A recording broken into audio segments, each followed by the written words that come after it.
Mereka yang asalnya hidupnya lumayan makmur, punya istri, punya 2 orang anak, punya rumah, mereka meninggalkan profesi itu karena dilarang sama agama, karena mereka menjual barang yang ada bunga riba. Nah, ceritanya nggak selesai sampai di situ, Pak Ustadz. Ceritanya 2 tahun kemudian, ternyata kondisi perekonomian mereka kelimpungan, karena mereka memiliki usaha lain yang katanya tidak boleh ada bunga riba. 2 tahun kemudian, akhirnya keadaan keuangannya morat-marit, dia mungkin memilih bisnis yang menurut dia tidak ada bunga, dan 2 tahun kemudian akhirnya hancur, malah terjerat pinjol. Nah, tolong fenomena seperti ini Pak Ustadz bisa dijelaskan kenapa hal ini bisa terjadi. Di satu sisi dia ingin mengikuti ajaran agama, tapi di sisi yang lain realita kehidupan harus berbicara. Menurut Pak Ustadz, kalau misalnya di sisi lain ya, dia begitu tahu ini haram, ditinggalkan. Kemudian karena dia tahu riba, berarti kan dia sudah tersentuh secara spiritual ya. Betul. Secara keimanan. Oke, saya nggak mau nih karena ini haram. Dan kemudian dia mulailah meninggalkan itu. Dan tadi keadaan kasuistik ya, perorangan ini dia kemudian terpuruk dan akhirnya masuk ke pinjol. Kena lah riba, gitu kan. Nah ini karena kalau dalam teori agama Islam, dalam hadis Nabi Muhammad SAW, "Man syai'an lillah abdalahu khairan min." Siapa meninggalkan sesuatu karena Allah, Allah akan gantikan yang lebih baik. Harusnya secara teori, kalau dia meninggalkan ini, dia nggak boleh rugi harusnya. Kalau ada terjadi kerugian, ini berarti ada sesuatu di sini. Karena memang pengalaman saya di lapangan ya, setelah dari tahun 98 terjun di dakwah untuk mendakwai umat Islam di Indonesia. Jadi memang orang kalau meninggalkan sesuatu yang haram itu, dia tinggalkan mencuri, dia tinggalkan berzina, dia tinggalkan membunuh, dia tinggalkan tadi mengambil uang orang lain yang bukan haknya, riba misalnya. Otomatis harusnya lebih baik kehidupannya. Harusnya ya. Teori dan juga praktik lapangan. Jadi kalau ada orang yang dia terpuruk nih, yang saya melihat dengan kacamata saya Mas Chandra, ini adalah proses sebenarnya. Proses. Jadi seperti orang sakit, dia lagi proses untuk sembuh. Nah, sementara berjalan proses ini, dia nggak bersabar, nikmati proses itu.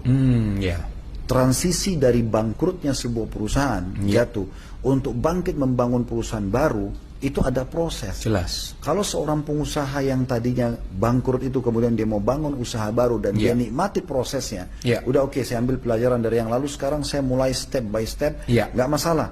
Nggak mungkin jenis produknya lebih rendah dari perusahaan yang pertama, mungkin omsetnya lebih kecil, nggak apa-apa.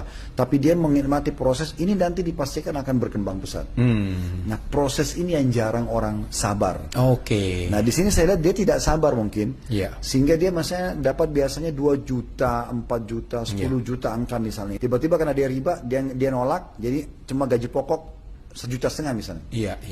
Nah, dia di sini ini on proses dia sekarang. Proses meninggalkan itu. Akan ada saatnya di mana nanti titik di mana dia akan menemukan jalan keluarnya, tapi dia harus sabar. Dia nggak sabar, dia pindahnya ke pinjol. Pinjol ini pintu riba. Jadi dia lepas dari mengambil bonus riba, dia masuknya ke utang piutang riba. Jadi dia akan karena kebutuhan hidup Pak Ustadz. Jadi dia mau nggak mau, akhirnya ujung-ujungnya dia balik nyales lagi. Sekarang begini Mas Chandra, perlu kita bahas kebutuhan atau keinginan. Itu penting. Itu dia. Karena kalau selama orang berbicara keinginan, tidak akan pernah ada ujung. Nggak pernah ada habisnya. Setuju. Nggak akan pernah. Tapi kalau dia bicara kebutuhan, kita bicara normal aja, kapasitas. Betul. Kita butuh berapa piring sih makan sehari? Ya 1 hari 3 kali maksimal. Anggap kita orang Indonesia misalnya makan nasi ya. Sarapan nasi, siang nasi, malam nasi, anggap 15.000 satu porsi. Standarnya. Itu sudah dengan minum. Berarti kita punya 45.000 sehari. Betul. Kan hitungnya sederhana. Dikali 10 hari, 450.000. Dikali 1 bulan tinggal kali 3. Kan gitu. Berarti dia cuma butuh 1.300.000 untuk makan doang ya. 1.500.000 lah. Itu udah maksimal. Udah hidup lah. Udah hidup gitu. Kan nggak mungkin kelaparan sudah. Nggak mungkin. Itu kan sebenarnya kebutuhan kita itu. Kalau kita mau ikuti keinginan, selalu kita melihat orang yang lebih dari kita. Oh, si tetangga saya itu dia punya mobil Mercy, bisa beli mobil loh 800 juta. Saya beli motor aja nggak bisa. Jadi nggak bisa karena dia tahu punya orang lain. Setuju. Dia harus bagaimana bercermin dengan diri dia sendiri. Kapasitas saya ini. Jadi dia bicara, tadi saya bilang nikmati proses itu sebenarnya. Nikmati proses. Gimana dia menikmati proses? Berapa banyak orang yang kemarin pakai sepeda, tahun depan dia sudah pakai mobil Mercy, banyak. Tapi saya melihat orang ini memang dia tekuni, dia nikmati prosesnya. Nah, sampai dia ke titik yang dia inginkan. Dan sambil dia juga menambah edukasi buat diri dia. Permasalahannya banyak orang tidak lakukan itu.